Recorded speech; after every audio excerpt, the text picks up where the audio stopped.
So coming to the competitive analysis, the global market leader is Israeli company called Orcam. So this device in India, it costs 5 lakhs rupees. So with our technology, which we have started the filing of patent, we are bringing down the cost to very marginally less at around 15,000 rupees only. So the current traction, we have been able to showcase our product to the Honorable Prime Minister recently. And also we have won the uh, Role Model Company Award for the design which we have done. And we have got the foreign filing license to file a patent in the US patent office as well. So coming to the business model, so the device, we can distribute it through CSR programs, as well as B2G schemes, and also B2C, we can sell it. So coming to the Indian data who are visually impaired, around 62 million people in India are visually impaired. So come along for the Northeast people. So Northeast people, we have 15 lakhs people who are visually impaired, and also with the support of local languages like Manipuri, for example. One person wears the device and they can ask in Manipuri, Aigi mangda kailai. That means what is there in front of me. A person who has got the formal education in English, he can ask in local languages, and along with Bhashini, we have support for local languages. So that device gives the output in Manipuri language. So from the 5G lab, because our device is an edge processing device, so for the compatibility and also for accuracy of the model, we want to go to cloud-based models also. So in this way, we'll use 5G, leverage the technology of 5G. So this is how we are planning to utilize the funds if we are to get. So we have partnered with Enable India, Rotary Club, etc., so that these devices can help visually impaired people get job. So at this onset, I would like to raise the question whether you want to be a part of journey where we impact the visually impaired people who are in the Northeast. And this device will be made in the Northeast and not only scattered to India, but to the whole world. Thank you.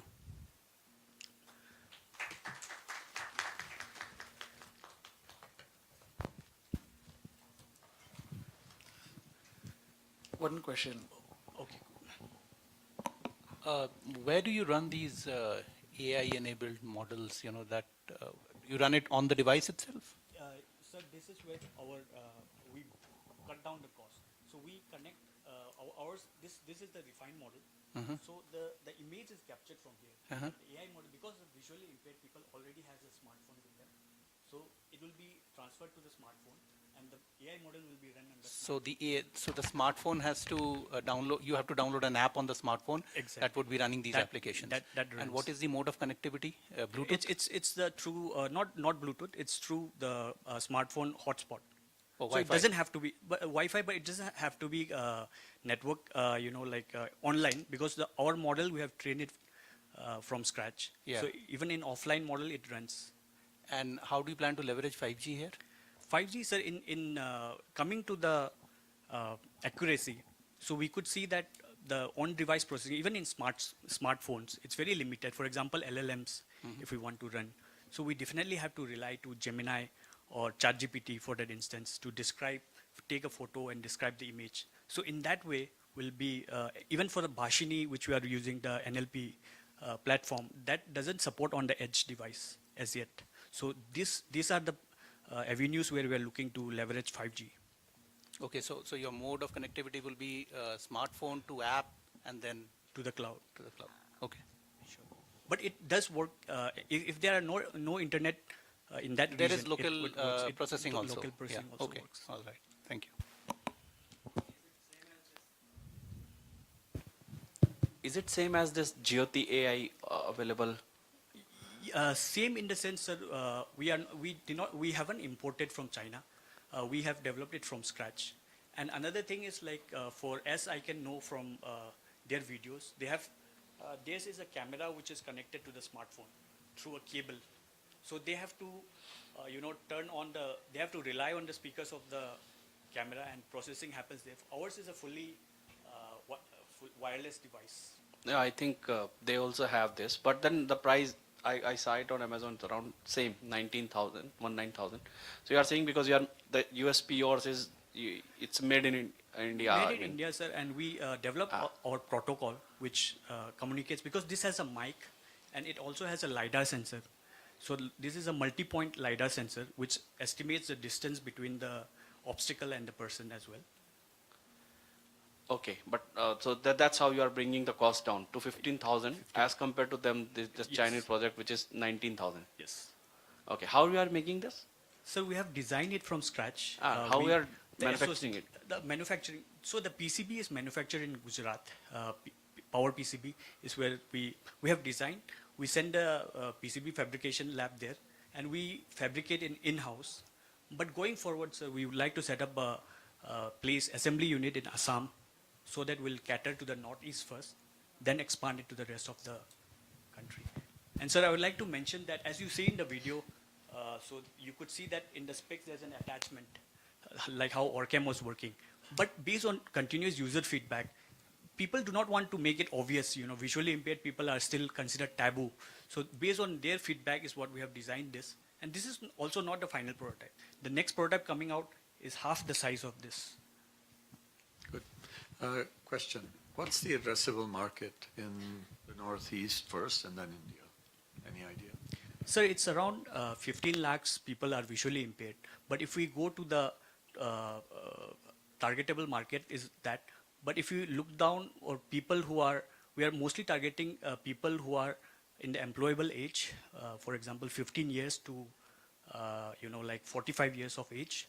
So that's where we are really targeting. That would fairly come to around 5 lakhs population in the Northeast.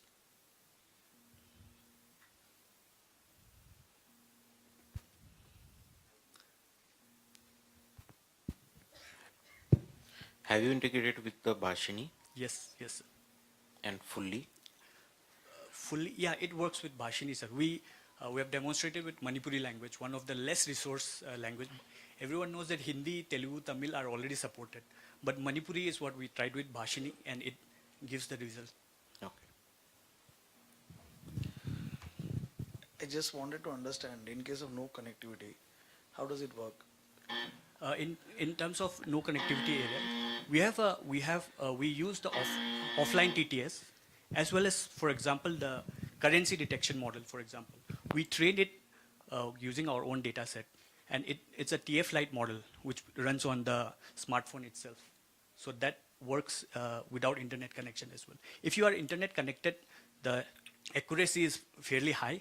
But even if you are not connected with the internet, still gives the result. At least the basic function like obstructions can be understood, right? Yes, yes. The LiDAR and all, it still works without internet connection.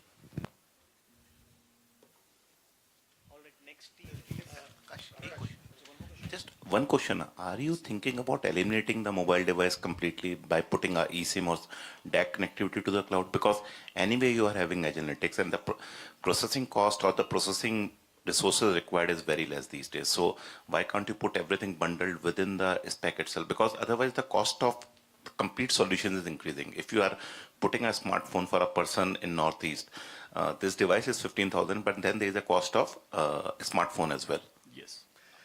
Is Yes. there a thought around that? Because these days the devices are directly connected, and with all of this Mac and other facilities which are there as part of 5G, you can do a lot of analytics on the edge device itself. Cloud devices. Yes, sir, definitely that is in the plan. So if we are lucky enough to get the 10 lakhs grant, so we have mentioned in that we are partnering with NXP. We have identified some chipsets which we are using with NXP and Qualcomm. So with that, we are making another pro model of our prototype, which will be fairly accurate and which will use the 5G technology. So that's where we are planning to. Perfect. Thank you. Thank you. Team number 38.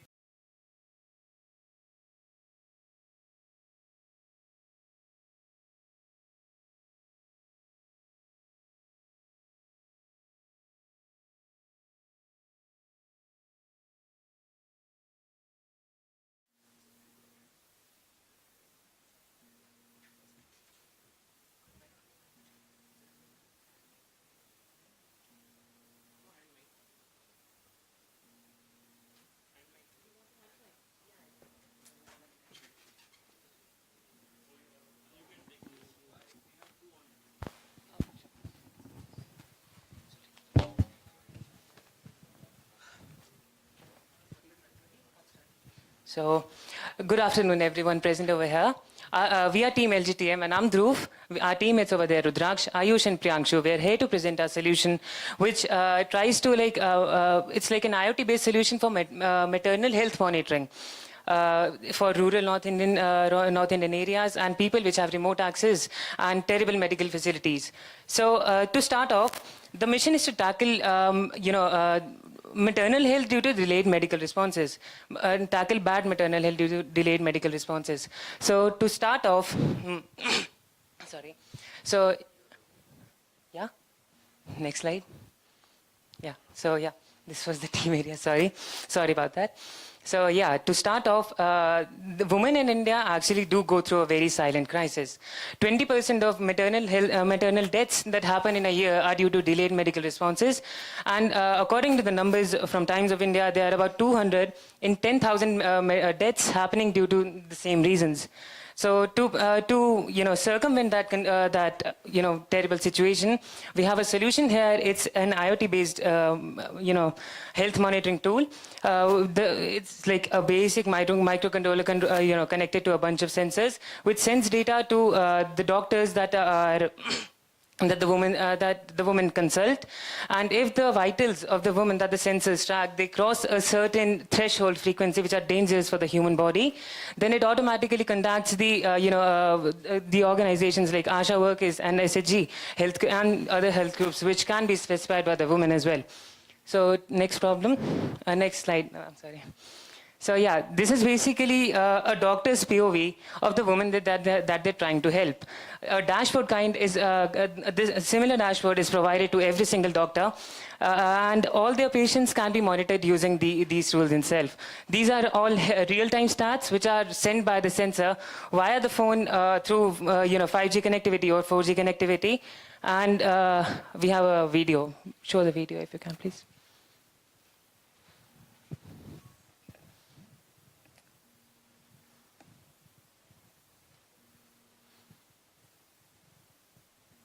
So yeah, this is basically the real-time tracking that the dashboard shows to the doctor's POV.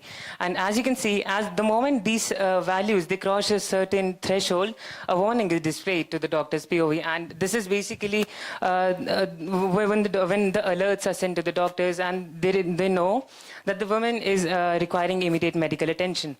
The main goal, the main motive of this thing is to provide the comfort of home to a woman while also being in the supervision of doctors and medical resources.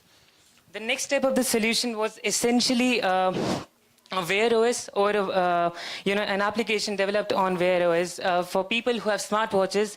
They can download that application, and they can it'll provide all the same facilities, but that's only for people who have smartwatches. When people do not have smartwatches like that, smartwatches are expensive and all. Our solution involving the ESP32 and the attached sensors are a very cheap alternative. We can give it to hospitals on like a borrowing basis. They can the same device can be used by multiple women who actually require care after a certain amount of time, for example. So yeah, this is where I also would like to talk about the comparison between our model and any existing solution. To start off, there's no existing solution that actually compares that actually provides a dashboard to doctors to directly connect to their patients.